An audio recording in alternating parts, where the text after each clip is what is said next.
All right, next up we've got a question from Steven.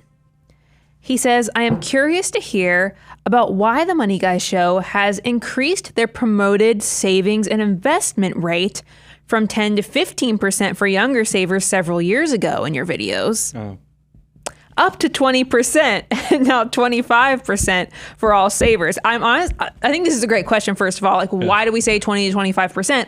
But I also thought, man, this guy's like an OG, like 10, 15%. Or he just went down the rabbit hole. See, yeah, he must have gone back. I want you to take into some archives. See, here's where, like, I was meeting with somebody.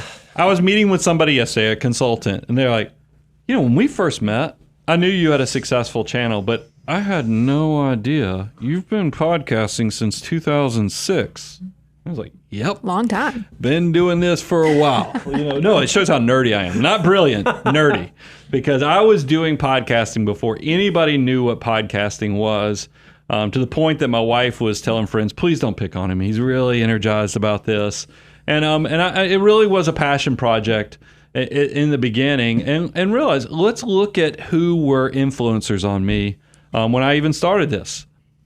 Wealthy Barber, Millionaire Next Door. I mean, you can even, it came in later. I've gone through some of Dave's books with the Total Money Makeover, and you look at all the stuff that came out in the 90s.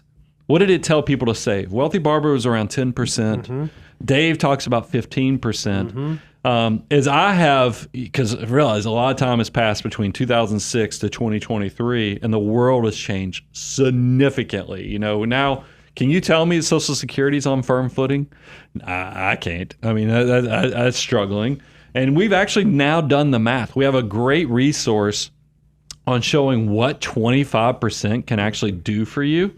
I'm trying to give the team enough time to put it up there. I can see them scrambling. But look at this.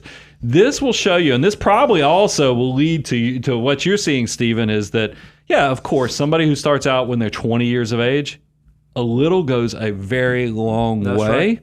But what I have found out, the typical starting point for people on their journey to becoming financial mutants is not in the 20s, unfortunately. Typically, they catch a clue in their early 30s. And all of our research shows you need to be thinking at that 25%. So now it seems like since the net catches a lot more people and impacts a lot more people, because that's the reality, is 25% is what most people need to be doing. If you're a financial mutant and caught this concept, when you're 15 years old or 20 years old, of course you can do less. But should you? I'm going to challenge you to be the best version of yourself, because let me tell you what I have found. The more you do while you're young, do you know how much flexibility, how many options you get when you overachieve at a young age? Because you got to not only maximize the component of time, but time with extra resources. Woo! Telling you.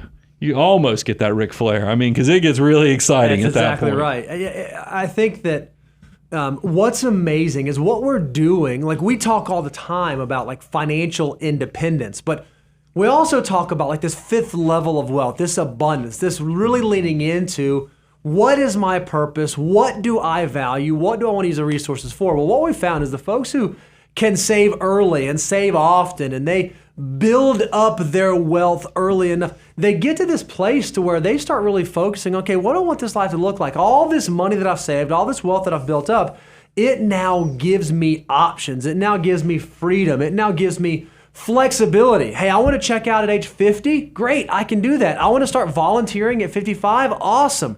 Yeah, I had a 30% savings rate. Now at 55, I can do what I want, when I want, the way that I want. What we have found is that the earlier someone can catch on to saving 25% of their gross income, if you don't have the deliverable, go download it, moneyguy.com/resources. The sooner that you can grab onto that, the sooner you're going to give yourself the freedom and flexibility to start doing life on your terms, to recognize that money is just a tool, and now that I have stacked up my tool chest, I can go build whatever I want to build. And that gets a whole lot of fun if you can figure it out early, if you can start moving in that direction.